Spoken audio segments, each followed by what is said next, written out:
नमस्कार दोस्तों, आशा करता हूँ आप सभी अच्छे होंगे, अपना ख़्याल रख रहे होंगे। तो दोस्तों एग्ज़ाम हो चुका है, आज के एग्ज़ाम की मॉर्निंग शिफ्ट की आंसर की हम लोग देखने वाले हैं। तो आज का एग्ज़ाम जैसा बच्चे बता रहे हैं कि मीडियम लेवल का आया था। बच्चों का एग्ज़ाम काफ़ी अच्छा गया, आपका कैसा गया? आप कमेंट सेक्शन में बताएँगे। देखिए हम लोग एग्ज़ाम के आंसर देखने वाले हैं, जो भी क्वेश्चन आए हैं, तो जिन बच्चों का एग्ज़ाम हो चुका है वो भी मिला लें कि कैसे क्वेश्चन आए हैं और जिनका होने वाला है वो अंदाज़ा लगा लें कि कैसे क्वेश्चन आएँगे आपके एग्ज़ाम में। दोस्तों अगर अभी तक हमारा चैनल आपने सब्सक्राइब नहीं करा, सब्सक्राइब कर लें जिससे हमारा मोटिवेशन बढ़ सके और आपके लिए और अच्छा कंटेंट लाने की भरसक जो प्रयास है हमारा वो बना रहे हैं। चलिए स्टार्ट करते हैं। पहला क्वेश्चन है खानवा का युद्ध किसके बीच में हुआ था?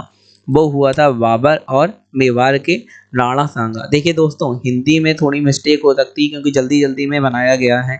आपको पता है आंसर की जल्दी से आपको प्रोवाइड करवानी थी। उसके लिए क्षमा मांगता हूँ। उसके अलावा आप क्वेश्चन में ध्यान दीजिए। तो खानवा का युद्ध बाबर और मेवाड़ के राणा सांगा के बीच में हुआ था। कब हुआ था? 16 मार्च 1527 ईस्वी में हुआ था।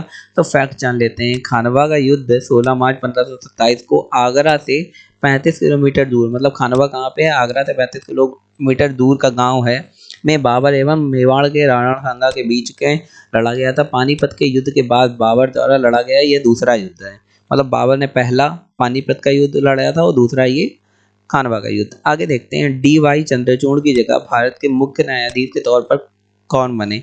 आपको पता है इसके पहले मुख्य न्यायाधीश थे डी वाई चंद्रचूड़, उन्हें हटा के उनका कार्यकाल पूरा हो गया, जाहिर सी बात है। तो उसके बाद सीजीआई कौन बने थे? ललित।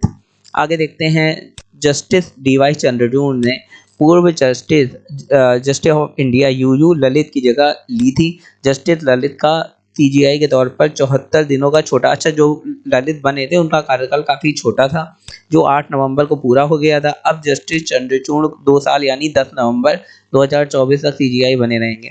देखिए इसका रूल क्या होता है? पहली बात तो जो सीजीआई होता है वो प्रोन्नत होता है अपने एक्सपीरियंस के बेसिस में। जिसके पास जिसका जितना ज़्यादा एक्सपीरियंस होता है उसे सीजीआई बना दिया जाता है। तो ये प्रक्रिया चलती रहेगी कि जिसका ज़्यादा एक्सपीरियंस होगा और रिटायरमेंट होने के पहले तक ये बने रहेंगे। सपोज़ करिए इनका एक्सपीरियंस काफ़ी है और इनका रिटायरमेंट 2 साल बाद होना है तो इन्हें बना दिया जाएगा। हिमाचल प्रदेश में विधानसभा में कांग्रेस की कितनी सीटें आई थी? भाई कांग्रेस की 40 सीटें आई थी, भाजपा की 25 सीटें आई थी, निर्दलीय की 3 सीटें आएगी और टोटल 68 सीटें। तो ये भी काफ़ी इंपॉर्टेंट पॉइंट है आपके लिए कि ऐसे क्वेश्चन और भी बन सकते हैं कि अभी हिमाचल में हुए थे चुनाव, दिल्ली एनसीटी के हुए थे, उत्तर प्रदेश में बाईपोल्स हुए थे और गुजरात में भी चुनाव हुए थे। सबकी जानकारी लेके जाइए। मानव रक्त कितना होता है? तो मानव रक्त जो होता है वो 180/80 120/80 मिली मीटर या फिर एचजी होना चाहिए या इससे कम होना चाहिए। कुछ तथ्य हम लोग देख लेते हैं। मनुष्य के शरीर में 45 से 5 लीटर रक्त होता है। ये भी पूछा जा सकता है कितना रक्त होता है? 45 से 50 लीटर, यहाँ पे मैं करेक्ट कर देता हूँ। पुरुष के शरीर में प्रति किलोग्राम 76 मिलीलीटर तथा महिलाओं के शरीर में प्रति किलोग्राम 66 मिलीलीटर रक्त होता है। आगे देखते हैं 2011 की जनसंख्या के अनुसार जनसंख्या घनत्व भारत का कितना है? 382 था। अब बढ़ गया होगा भाई, जनसंख्या अब बहुत बढ़ गई है। तो भारत की जनसंख्या का घनत्व प्रति वर्ग किलोमीटर 10 की है, वृद्धि 17.72% थी। मतलब पिछली बार जब जनसंख्या 10 साल पहले काउंट हुई थी उससे 17.72% बढ़ा था। तो अब की बार अप्रॉक्स जब भी जनसंख्या 2022 में काउंट की जानी थी, कोविड की वजह से नहीं हो पाई, लेकिन जब भी काउंट करी जाएगी तो अब की बार 20% तक बढ़ने का चांसेस है 2023 या 24 में जब भी आएगा डेटा।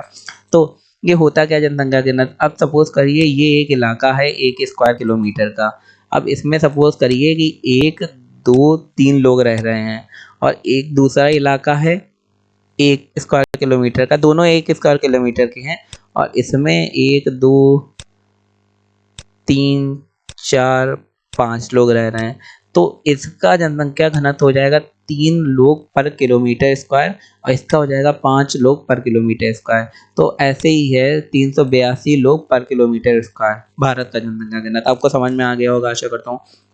आगे देखते हैं दिनेश जवाहरलाल को 2000 पुरस्कार 2022 से सम्मानित किया गया था। ये किस खेल से संबंधित है? तो आपने अगर गेम में देखते होंगे क्रिकेट, तो ये क्रिकेट से संबंधित हैं और इन्हें द्रोणाचार्य पुरस्कार 2022 मिला था। तो ये देख लेते हैं कौन कौन है। दिनेश जवाहरलाल को मिला बिमल प्रफुल्ल घोष को फुटबॉल के लिए मिला था, राज सिंह को कुश्ती के लिए, खेलों में लाइफ टाइम अचीवमेंट के लिए धन्यवाद पुरस्कार, अश्विनी अंकुजी सी एथलीट, एथलीट माने धावक होता है, धर्मवीर सिंह को हॉकी के लिए, बीसी सुरेश को कबड्डी के लिए और नील बहादुर रुंग को पैरा एथलीट, पैरा माने जो विकलांग लोग होते हैं उनकी दौड़। लॉर्ड मेयो की हत्या कहाँ पे हुई थी? तो ब्रिटिश काकल शासन में एक लॉर्ड मेयो थे, उनकी हत्या पोर्ट ब्लेयर में हुई थी। अगर आपको ना पता हो, लॉर्ड मेयो को भारत के सबसे घुमक्कड़ वायसरायों में गिना जाता है।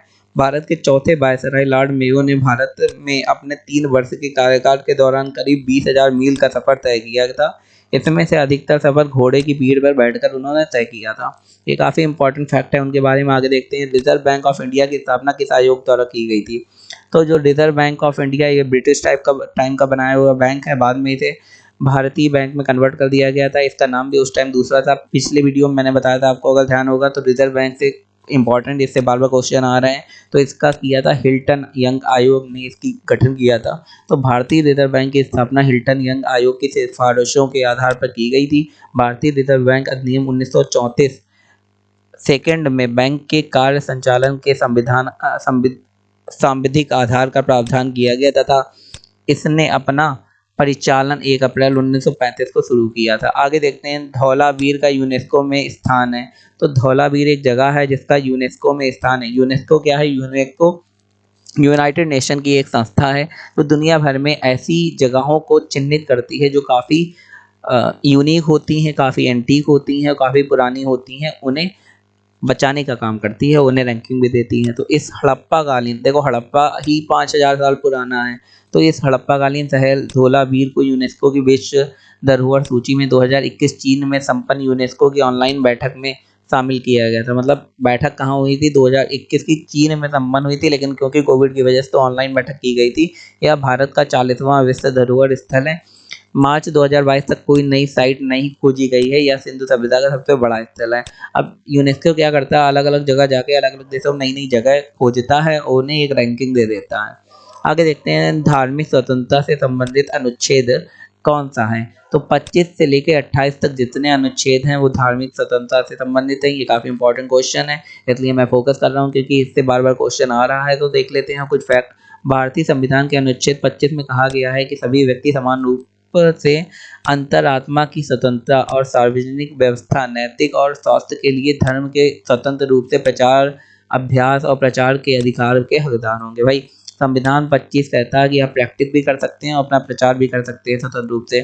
संविधान का अनुच्छेद 26 क्या कहता है? इसमें कहा गया है कि सभी संप्रदाय धर्म के मामलों में अपने स्वयं के मामलों का प्रबंधन किया जाएगा। जैसे आप देख रहे होंगे कि सबके लिए समान अधिकार संहिता आ रही है, तो आर्टिकल 26 कहता है भाई आप अपने संप्रदाय के हिसाब से चल सकते हैं। 27 क्या कहता है? ये कहता है कि किसी भी व्यक्ति को किसी विशेष धर्म या धार्मिक संप्रदाय के प्रचार या रखरखाव के लिए कोई कर देने के लिए बाध्य नहीं। अब जैसे मंदिर अंदिर होते हैं तो वहाँ पे कोई टैक्स नहीं लगता, तो कोई भी मंदिर मस्जिद होगा उसे रखरखाव करना है या कुछ भी करना तो उसमें टैक्स नहीं लगेगा। आगे देखते हैं, जनवरी 2023 में कोयले के उपयोग पर कहाँ पर पाबंदी लगाई गई? तो दिल्ली एनसीआर। भाई क्यों पाबंदी लगाई गई?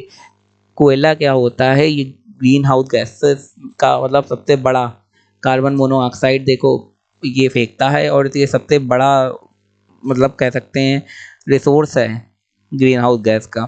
तो इसके ऊपर पाबंदी लगाई गई। आपको पता ही है दिल्ली में AQI मतलब प्रदूषण इंडेक्स बहुत ज़्यादा है, जो जिसे कम करना है। देखिए दिल्ली दुनिया के सबसे प्रदूषित शहरों में से एक है। यहाँ जो आप सांस अभी भी आप जो घर बैठ के सांस ले रहे हैं ये भी काफ़ी जहरीली है, हानिकारक है। AQI बड़ा कम रहता है बाकी देशों में, यहाँ अपने के यहाँ बहुत ज़्यादा है, इसलिए इसमें पाबंदी लगाई गई है। हम लोग ज़्यादा सोचते नहीं लेकिन ये काफ़ी इंपॉर्टेंट टॉपिक है।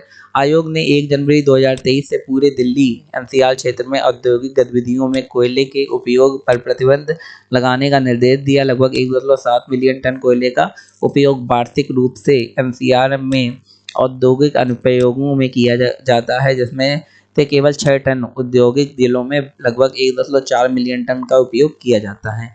सिंपल है। उत्साह का पर्यायवाची क्या है? उमंग होगा, जोश होगा, हौसला होगा, योग्यता हो गया, साहस हो गया, क्षमता, हिम्मत, बहुत सारे उत्साह के पर्यायवाची हैं। ये आया था मैं इसलिए आपको बता रहा हूँ, आप देख के जाएं।